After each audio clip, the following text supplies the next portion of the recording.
majority of Americans are thoroughly decent people, no interest in hurting anybody. It's our leaders who abet violence. They're the ones taxing you to death so they can send money for cluster bombs in some faraway country to tell you it's freedom. They're the violence worshippers.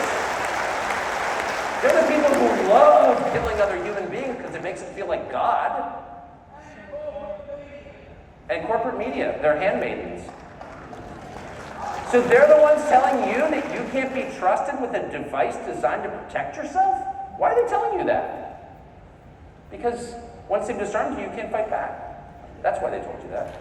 And by doing that, they did it the only way that they could in a country like this. As with everything else, if they had said to you, we're going to impose a fascist state, take away all your rights, and grind you into the dust. But before we can do it, we have to take away your deer rifles. So we're coming to your house to do that. How do you think that would go? Not well. Not one person would submit to that. Everybody would defend his right to self-defense with firearms. So instead they said, if you're a good person, you hate violence, and you're appalled by this mass shooting, because everybody is appalled by mass shootings, especially decent people, then you'll give these up to make it safer. They say it in my country every day. And I get it. I understand why people buy that, because they don't stop to think, wait, am I the problem? Am I a potential murderer? I don't think I am, actually. I hate violence. I'm the person who should have a gun, because I love my neighbors. I love my country. I would not harm anybody unless forced to, unless he was trying to hurt me or my country. Then I would be glad to do it and lay down my life in the process. I wouldn't even hesitate.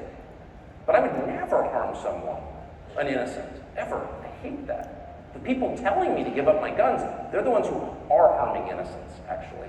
They're happy to do it.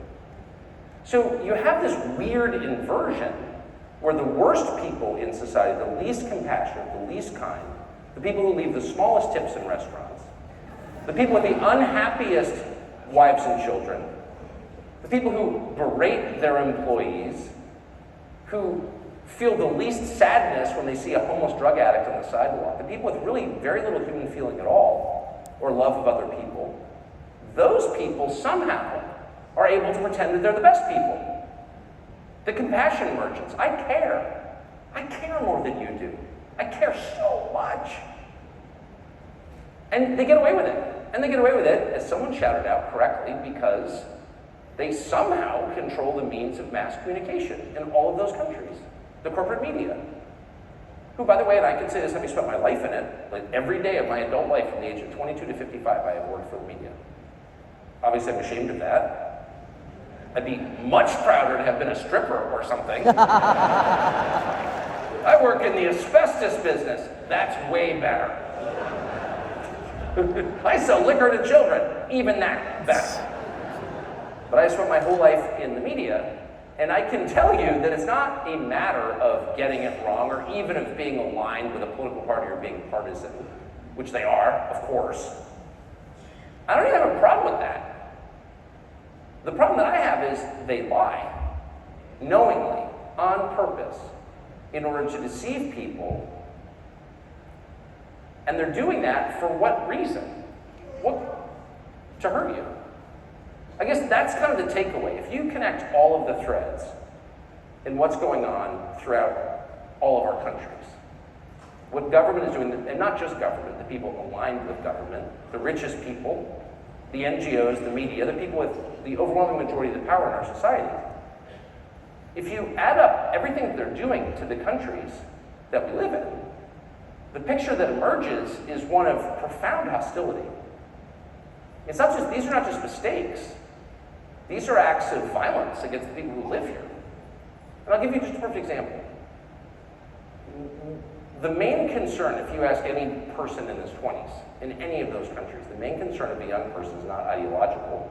It's, how do I build the life that I grew up in? And in Australia, which is, and this is a huge compliment, is a pretty egalitarian, pretty middle-class country. It's what America was 40 years ago, where people kind of see each other as mates, and it was pretty equal, actually, in this country still, which is wonderful to see.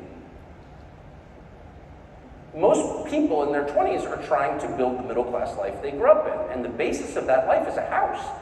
It's a house, it's a physical place, it's a building that we own, not that we rent, that we own, that we can couple up with somebody else, have some pups, and raise them. Just like we were raised. In order to have a household, you need a house. I mean, it's kind of that simple. And so if you ask your average 28-year-old in any of these countries, including this one, what frustrates you? What do you want that you don't have? A lot of them are going to say, I would like a house. Not like a crazy mansion, just like a 3-bedroom house, like the one I grew up in, and I can't have one. And I can't have one because what's happened in the United States and Canada and New Zealand and the UK is happening here as well, which is the jobs are all in the cities. If you want opportunity, you got to move to the cities, 4 or 5 cities in the country, and the housing markets in those cities are completely out of control. And it's actually just not obtainable. You just can't get a house. In my country, half of all residential real estate transactions last year were done in cash. Why is that? Did everyone get super rich? Didn't need a mortgage? No. Because those homes were bought by huge companies, BlackRock, etc. And they're creating a society in which no young person will be able to own a home. We'll all be renting. That's a disaster.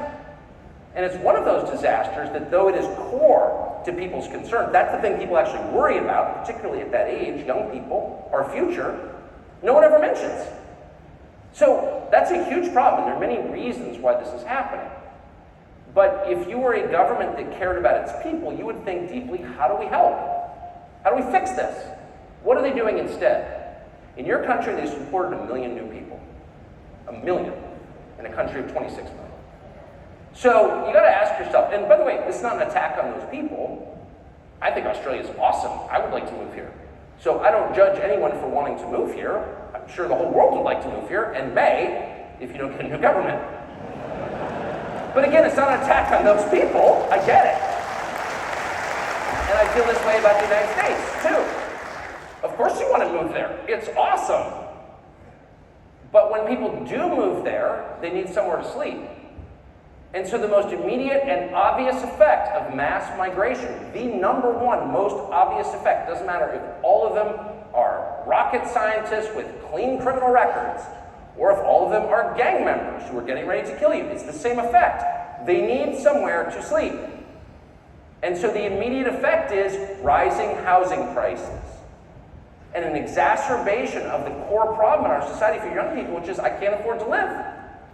If you're doing that on purpose to your own people, what does that say about you? It says you hate your own people, of course. And they are doing that because they do hate their own people. Think about that for a second. And if you raise this, well, you don't care about those people, those migrants, those asylum seekers oppressed in some faraway country? Well, of course I do. Do I care more about them than I care about my own people? No, and I shouldn't. I mean, I'm a father of 4, and I really like my neighbor's kids. They're awesome. But let's say my daughter got leukemia and my son got a drug problem. And my kids need me, because they have real problems. And they need my attention, and my money, by the way, also. And I said, I'd love to help with your leukemia and your drug addiction, but the neighbor's kids haven't been to Disney World, like ever. Okay? Like ever. They've literally never been to Disney World. And they should not be denied that. So I'm taking off, and I'm going to be kind of at Disney World with them, spending, my retirement money to do it. And I just want to wish you luck with your leukemia and your drug addiction. By the way, if you complain about it, you're racist. So shut up. That is literally because of your leaders, and definitely of mine. The difference between Australia and the United States is our leaders just come out and say it. We don't like you, actually. You voted for Donald Trump. We hope you die. So at least it's kind of out in the open in the United States. I think this is a much more polite country still. I think they're still couching it in terms of compassion, but it's the opposite of compassion. What they're doing is hurting you on purpose. And I think that's really scary. And I think it requires a response. Well, of course it requires a response. Because if you don't respond to it, it's not going to get better. This is the other misconception that decent people have. The misconception that decent people have is that one victory is enough. Because that's the law of good sportsmanship. You don't rub it in the face of the person you just beat. In other words, if we're playing tennis and I beat you, It doesn't occur to me to jump across the net and beat you to death with a tennis racket because I already won. Right? I'm not a triumphalist. I don't need to be like, oh, I won. Now I'm going to hurt you more. That's not how they are. That's not how our leaders are. If you put up with the humiliation, if they push you to say something you know isn't true, and you say it, that gives them license to torque it up another notch, and then another notch, and then another notch. Yeah, who the hell do they think that? Well, I have the answer to that question. The question was, who the hell do they think they are? And the answer is God. That's what they think they are. They think they're God. Yeah. And that's the difference between them and us. This is the oldest story in history. There are all kinds of bad leadership, okay? In fact, all leadership is flawed because people are flawed.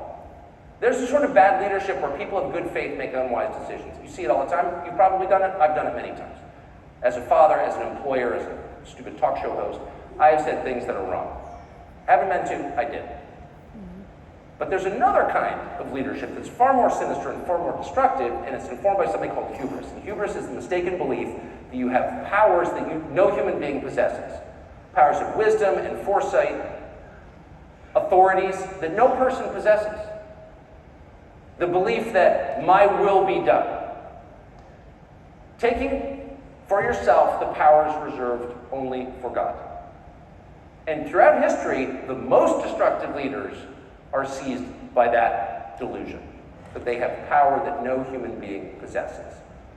And it's one of the reasons that above all, and I'll only speak for the United States because I'm not familiar enough, but I bet you this is true here, above all, the leaders of the United States hate religious people, and Christians above all, they hate them. Which is odd if you think about it. I believe in God, I'm a Christian, I would never stand up here and point to myself as some paragon of Christian virtue. Kind of a crappy person, I'll just say it out loud.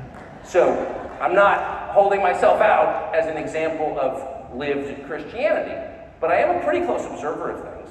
And I have to say, I found it baffling when it became obvious to me that my leaders were singling out faithful Christians, not fake Christians, but people who actually read the gospel and believe it, for punishment, that they hate them above all. Because if you think about it, probably not a group you're going to have a lot of trouble with if you're a leader. This is a religion that tells believers to turn the other cheek, that tells them to love people who hate them, to pray for their persecutors. This is an inherently nonviolent, non-threatening, give to Caesar what's due to Caesar kind of religion. This is the opposite of a threat to you. This is not some scary doomsday cult that's going to stage an insurrection. These are the most decent, hardworking, sober, faithful people on planet Earth. So if you're mad at them, you have to ask the question, even if you're not one of them, even if you think that religion's dumb, and Jesus didn't really rise from the dead, okay. I think lots of religions are dumb, but I'm not mad at them. Why are they mad at Christianity? So mad. Well, there may be deeper reasons having to do with the spirit world, but I would just say on a temporal level, here's the obvious answer. Christians do not acknowledge that the government is the final authority. And they don't acknowledge that because they don't worship men. They worship God. Christians will obey the law because they're told to do that and because they're kind and thoroughly decent people. And they don't want to make a fuss. They just want to go to work, raise their family, go to church. Those are their priorities. But if your goal as a leader is to have the population bow down before you and worship you as Caesar, which is their goal, then it's intolerable for you to have some percentage of your population that refuses. It's offensive in the same way it was offensive to Nero in the first centuries of Christianity, who commanded the entire empire bow down before the gods, including him, and worship them. And there were a couple groups who refused. One was the Jews, and the other was the Christians. Because they can't. They're not allowed to. They're not allowed to worship false gods, and they were murdered for that. And you're seeing something very similar here. It's infuriating to them. And I have to say, I'm rooting for the Christians, and not just because I'm one of them. I'm rooting for the Christians. I'm rooting for the Christians. Because even if you're not a Christian, everything is at stake. If you allow them to force you to say something you know isn't true, you are their slave. You are diminished inside. You no longer respect yourself. You've lost your moral center. And by the way, you've also lost respect of your wife, I can just say, and your sex life dissolves into nothing because she does not respect you. That's just a fact. Sorry. So for the men out there, there is an incentive to be brave and honest. And that's to win the respect of the woman in your life.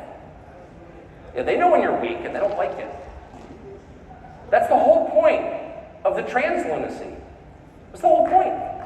I remember watching this at first, and I grew up in a very tolerant, as you have, a very tolerant society, and I still feel that way.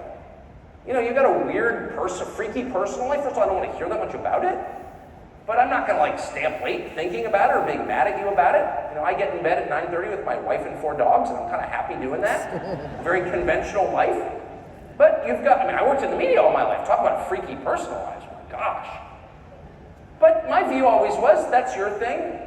You can talk to God about it. I'm not getting involved. So when this idea came out that there are people dressing up like girls, I thought they looked ridiculous, but I wasn't mad about it. Whatever, do your thing.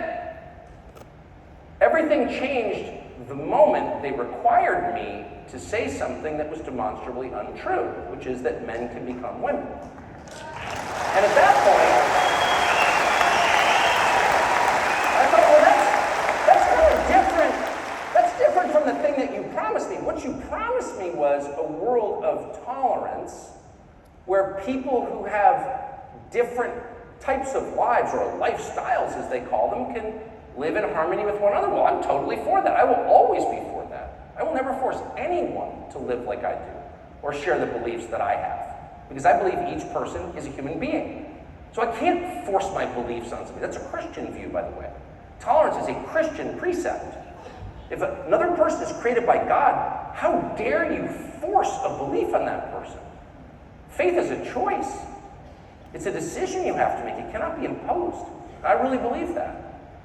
But the second you're trying to force me to say something that I know isn't true, and not only isn't true, but it's absurd. Can my dog become a cat? No. Stop. Just leave me alone. If you think you're a cat, go do your freaky cat thing, but don't implicate me in it. And I did wonder, what is this about? Do they really believe that men can become women? It's just not true. It's verifiable in a blood test at the DNA level. The fossil record tells us the sex of the dead person. It's not changeable, period. So why are they telling us that it is? And no, that's just a fact. Sorry. As we say in my country, I believe the science. Just quoting Fauci there. Why are they trying to force me to say that? And of course, the reason they're trying to force me to say that is because it's not a declaration of what they think is true. They know it's not true. It's a loyalty oath. They're trying to force me to bow down before them and acknowledge they have godlike powers to change human beings at the most fundamental level. It is not possible for a man to become a woman. There's only one force in the universe that could do something like that, and it's God. It's not Joe Biden. It's not Albanese, or whatever his name is. It's God. It's God. That's it. And so what they're saying is, I am God. And the only answer that I can ever respond with, period, is, no, you're not. You're not, and you never will be. Yeah, it's not a baby. Well, there's another one. Exactly. That's exactly right. Well, what they're really doing is saying, deny the evidence before you, ignore what you know to be true, and take our word for it, because our word, our command, supersedes your senses and nature itself. They're calling themselves God and making the rest of us look like morons and slaves in the process. He, him in your signature? Really? Is there anything more degrading than that? First of all, what are you saying? You may not know, but I'm a man. You probably couldn't tell from the way I look. I'm such an androgynous wuss. I'm such a pathetic weakling. You may have thought I was a woman, but I'm not. I'm a man. He, him, see? What? Was there really a question? Did you not know? Is there something about me that screamed, Pat, can't tell? No. You're forcing me to humiliate myself. That's the point. It's a humiliation exercise to establish that you're God and I'm your subject. In a free society, free people cannot tolerate that. They cannot allow that. And I know that many people have gone along with it because they're comfortable and they don't want to make a fuss. And the state appeals to once again, your innate sense of decency. Well, trans people are killed by the millions by bigots like you. Okay. I don't want to kill any trans people. I don't want to kill anybody, actually. I don't want to kill any Ukrainians, for that matter. Sorry. I'm not into killing. You're the one who's into killing. But it's not a question of attacking trans people. That's not on my to-do list today or any other day. I have zero interest in attacking any trans people. I feel sorry for trans people, to be honest. Maybe they feel sorry for me. We can live together. But what I'm not going to do is repeat a lie, ever. Safe and effective? No, it's not. Man can become a woman? No, he can't. 1 million new immigrants is going to make our country better? No, it's not. I'm not going to repeat a lie. And by the way, that's the answer. That's the answer to the problem right there. Is for decent people to tell the truth. And without rancor, without hostility, you don't have to raise your voice, you don't have to scream at people's faces, you don't have to use your amazingly creative Australian profanity, though you might want to, because it's pretty great. You can say it in the most polite tones imaginable, but you have to say it. You have to tell the truth. And it's not that hard. People don't do it because they're afraid. They're afraid of being cast out of the group, ostracized. They're afraid of making a fuss, calling attention to themselves. They're afraid of being punished by the state. And they have been punished by this and other states. People are shot with rubber bullets, I noticed during COVID, which is not a small thing. I've seen that. Kill people with a rubber bullet. It hurts at bare minimum.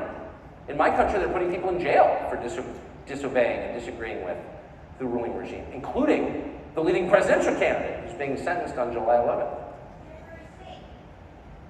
Did I say January 11th? I meant July. And January 6th, the hundreds of peaceful protesters exercising their constitutional rights who went to prison for it and whose lives were destroyed. So, there's no use lying about it or pretending. The stakes are high, the penalties are high. So what? So what, actually? What did you think this was? I always think that. Maybe because I'm 55 and I sort of know what's coming, which is, not to sugarcoat it, death. We're all dying. It's the one thing that unites every person in this room. There's no reason to whine about it or be afraid. It's going to happen. It'll probably be pretty unpleasant, to be honest. In some cases, extremely unpleasant. But it's going to happen. We can't control it. So with that in mind, if you know you're going anyway, are you really afraid of getting hit with a rubber bullet or being put in jail? Really, why? Or think of it this way. Think of how many Australians have left this idyllic continent/island and gone to other countries and died on behalf of other nations or abstract ideas for freedom, for democracy, for prosperity, for Christendom, for France. No, I'm not making fun of anybody. I'm actually holding out heartfelt reverence for those men who died. And it's definitely true in my country. Hundreds of thousands died. And Australia, like the United States, has never really been threatened territorially. The Brits came over in 1812 for like a day, and they got bored and left. But we haven't had, we still laugh about it. They showed up, they set fire to the White House, like, oh, we're so impressive, and they ran back. But we haven't actually had to muster a defense of our homeland, and you haven't either, really. I mean, I know you're worried about the Japanese at one point, but actually, you have not been invaded. And we haven't either, and yet thousands, hundreds of thousands of our citizens have died for honor and for ideas and for other people. All I'm proposing is not that you die, but that you take a stand on behalf of your own country that may get you kind of punished. It's nothing like what happened at Gallipoli, trust me. And warning you that if you don't do that, if you don't just stand still and look straight ahead and say, no, a man can't become a woman, no, you can't wreck my country, no, you're not going to continue to racially divide it so you can loot it, which is what they're doing. You can't lecture me about my ancestors. I'm not responsible for my ancestors. Shut up. You're inciting race war, actually. You're trying to make me feel like a bad person because of what somebody I never met did in a previous century in order to divide our country along racial lines so that we won't notice that you're a criminal. That is what is happening in the United States of America. I suspect it may be happening here, just guessing. It's happening in every one of these countries. These aren't people who care about racism. They don't care about people. They didn't care about you during COVID. You don't think they're worried about marginalized groups? No. They're hoping that we'll fight amongst ourselves so they'll have more freedom to commit misdeeds against us. Obviously. Obviously. And all I'm suggesting is you just call them on it. You just call them on it and refuse to participate. Out loud. And that has every effect. Actually, I made fun of you for not having guns. I wish you did. But this is more powerful than any firearm. It's more powerful than any artillery shell. Words are the one thing that changed the world because they changed the human heart. Every ancient civilization in history is gone, right? They're all gone. The only thing that remains of them are the words they spoke, which are the basis of our world's religions. The words are what endure. The words are what have power. That's why they seek to take them from you and silence you. So fight back by telling the truth, and you will beat them if you do that. You will beat them. And if you don't do that, they will beat you. Thank you.